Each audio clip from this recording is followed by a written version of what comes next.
You know what's funny? I spent 3 months doing crunches every single day. We're talking hundreds of them. And my belly looked exactly the same. Not slightly better, not a little tighter, the same.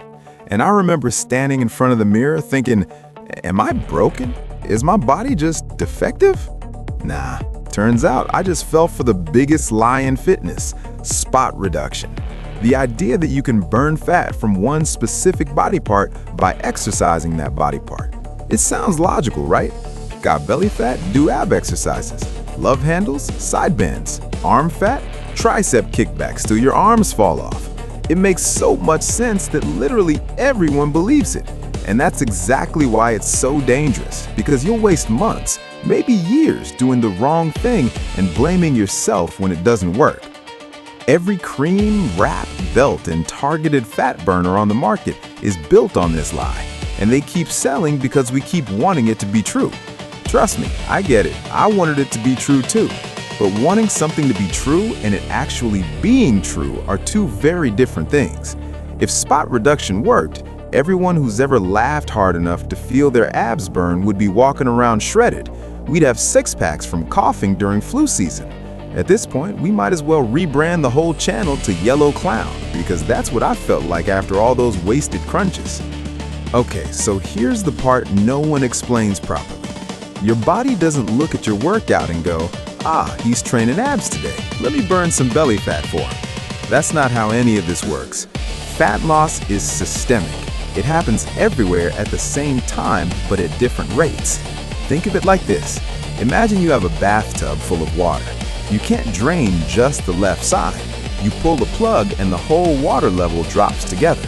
Some parts might look like they're draining faster because the tub is shallower there, but the water is leaving from everywhere equally. Your body fat works the same way. Now here's the cruel part.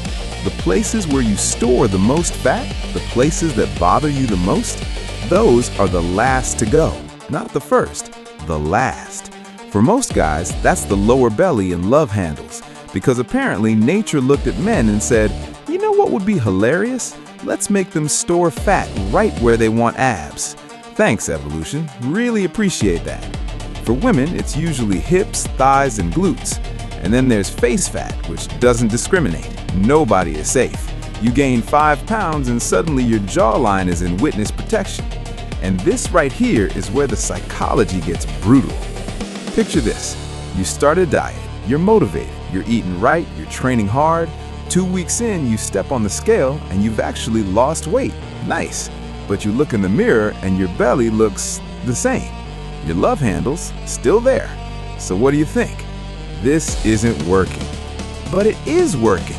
You're losing fat from your arms. Your face is getting slightly leaner. Maybe your legs are tightening up. The problem isn't that nothing is happening. It's that nothing is happening where you want it to. And that gap between expectation and reality is where people quit. Not because the process failed them, because their patience ran out before their genetics caught up. I've seen this so many times. Someone will be genuinely 12 weeks into solid progress. They're lighter, their clothes fit different, other people are noticing changes. But because their stomach still isn't flat, they throw the whole thing away. They go back to eating garbage and convince themselves that nothing works for me. Bro, it was working. You just stopped 3 chapters before the ending. Alright, so if spot reduction is fake, what do you actually do? It's not complicated, but I need you to hear this clearly because the simplicity of it is why people ignore it. You need a calorie deficit. That's it. That's the whole secret. Burn more than you eat, or eat less than you burn. Same thing, said 2 different ways. Whether you want to feel like a disciplined athlete or a victim of portion control, that's up to you. But the math doesn't change. Now, I'm not saying it's easy. Simple and easy are not the same thing. Climbing Everest is simple. You walk uphill until there's no more up. But simple doesn't mean you won't want to quit halfway. Here's what a calorie deficit actually looks like in practice, because I think people overcomplicate this. You don't need to starve yourself. You don't need to cut out carbs or go keto or do some insane juice cleanse. You just need to consistently eat slightly less than your body needs to maintain its current weight. We're talking like 300 to 500 calories less per day. That's literally skipping a bag of chips and a soda. That's it. But here's what nobody tells you. You need to do this for longer than you think. Not 2 weeks, not a month.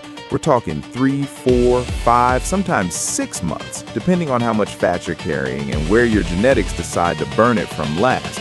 And most people aren't mentally prepared for that timeline. They want results in 30 days because some guy on Instagram promised him a transformation in 4 weeks. Now, here's where it gets interesting and where you can actually be strategic about this. You can't choose where you lose fat. We've established that. But you can choose where you build muscle. And this is a game changer that most people completely overlook. Building muscle underneath the fat doesn't make the fat go away faster. I want to be honest about that. But it does something almost as valuable. It changes what you look like when the fat does come off. And it changes how that area looks even while you're still losing. Carrying fat around your midsection, train your abs and obliques hard. Not because it'll burn belly fat, it won't.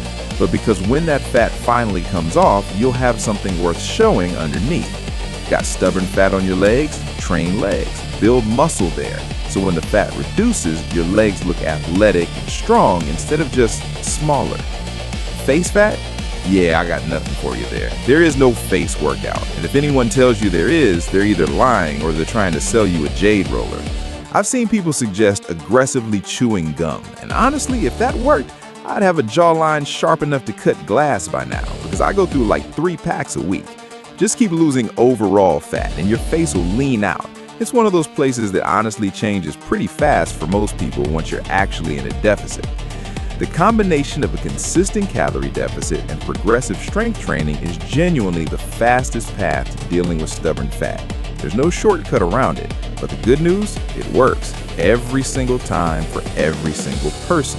Your genetics determine the order, not whether it happens. I want to leave you with something that actually matters more than any of the science I just explained. The real reason most people never lose their stubborn fat isn't because they don't know about calorie deficits. It's not because they lack information. It is because they quit during the boring middle. The first 2 weeks of a diet are exciting. Everything is new, you feel motivated, you're posting meal prep pics, and eventually, months down the road, the results become visible, and that's exciting too. But the middle, weeks 3 through 10, that part sucks. Nothing visible is changing, the scale moves slow, you're eating chicken and rice while your coworker is demolishing a pizza right next to you. And every single day your brain is whispering, is this even worth it? It is, but you won't believe that until you push through it. And the people who get the bodies they want aren't the ones with the best genetics or the perfect diet plan. They're just the ones who didn't quit during the boring part.